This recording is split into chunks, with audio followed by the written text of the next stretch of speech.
Hello everyone, thanks for tuning in. So today I'm going to be tying a hare's ear nymph. I call it a hare's ear, but it doesn't actually have any hare's ear in it. I use a hare's ear substitute for it. It's a really basic nymph, but it's really useful. I put a hackle on it. It just gives it that bit of movement. I like to use it on the dropper when I'm using a French leader setup. So I'll show you how to tie it. So in the in the vise we've got a size 18 jig hook. This is a BHC 109 from Barbless Hook Company, and on there we've got a 3mm slotted tungsten bead in gold. Thread, I'm going to use a UTC 70 denier and it's tan. So go straight on, just get that thread on. Just take that little tag away. So bring it down to about where you want to start your tail, so about there. For the tail, I'm going to use these Hen's micro fibbits. I've actually been using these for a lot of my tails, dry flies, nymphs, most flies really, just because of how durable they are. If you use something like hen fibres or cock fibres or something like that, they get chewed up pretty quickly, especially if you're catching trout on them, you know, with the teeth and what have you. But these things, they're just so much more durable, like bristles from a paintbrush really. So I'm just going to take a small clump, just peel them off. So I've got maybe 4 or 5 fibres there, and then tail length is it's entirely up to you. I'm going to go about there, one over the top, couple in there to lock it in. Pretty happy with how that looks. So I'm going to come in and snip this here.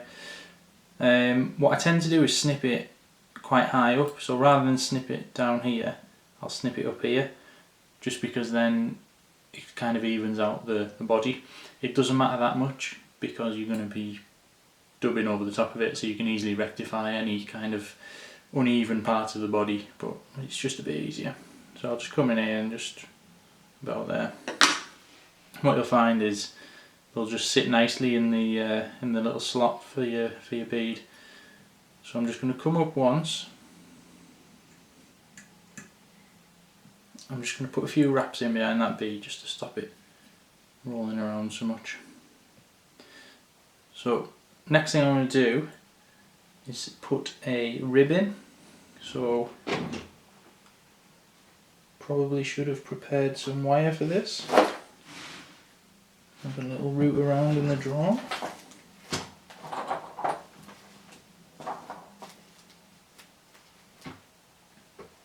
Okay. So I've got some hot orange UTC there.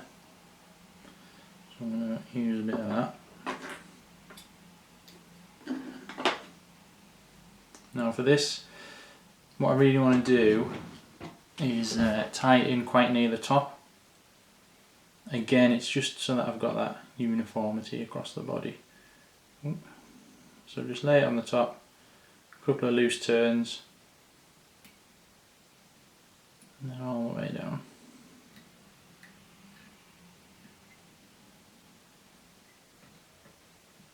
That'll do me that. Go up. Right, that's solid in there. Come back down. So now I need to start my body. So I'm going to use some of this Vicuna dubbing. It's the UV blends, and the one I'm going to be using is the hare's ear sub, obviously. So just take a tiny little pinch. What I like to do with my dubbing is little and often. So quite often you'll put it on and you think there's nowhere near enough dubbing on there, but as you can see it soon builds up. Another little pinch.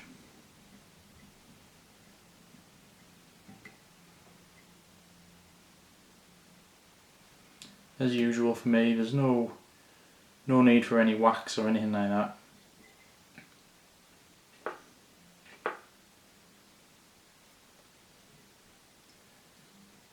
Final little bit here.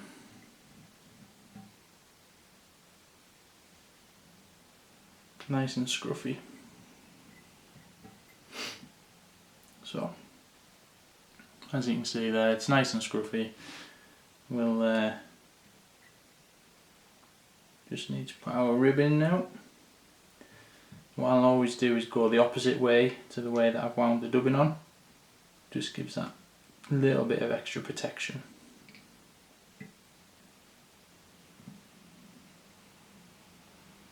So up to there, and then one behind, one in front, another one behind, another one in front, and then just a few either side, just until you're confident it's not going to go anywhere, and then we'll just helicopter that off.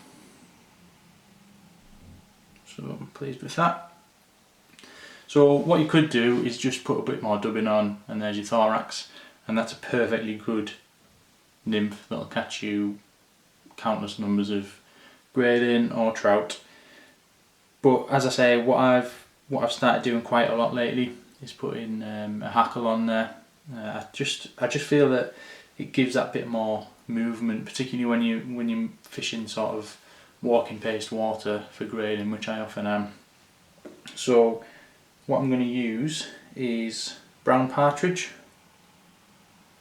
The length, I'm not too fussy about how long the fibres are, because it's just going to move around in a lot of ways. The bigger the better, really. But I'm just going to find the tip there, just a couple on there to catch it in, and I'm just going to snip that little tip away,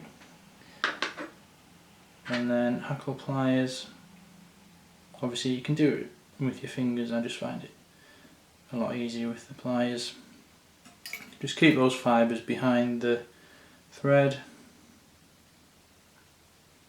One turn, two turns, that'll do. Just need to lock that in place. Come back in, snip that away. Another couple of turns just to be sure. So, hackles in. I'm just going to add another touch of dubbing in front of that. If you wanted to put a hot spot in, obviously you could do that now. You could use a brighter coloured dubbing as a thorax. I don't really feel there's any need for these because the movement is the attraction. So we're happy with that. And then we'll come in. I'll just stick a quick finish in there.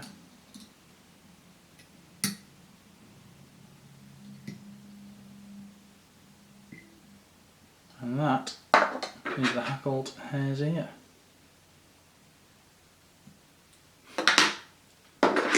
So like I say, these fibres are really important for movement.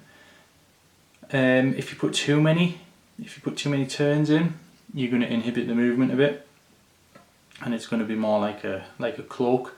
So don't overdo it, but at the same time you need enough for it to be noticeable.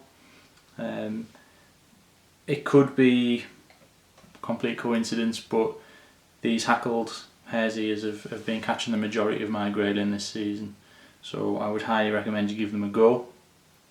I would think the best place to fish them, like I say, is in fairly slow moving water, sort of walking pace.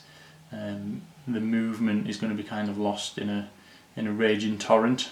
But yeah, give them a go. Let me know what you think. Thanks for watching.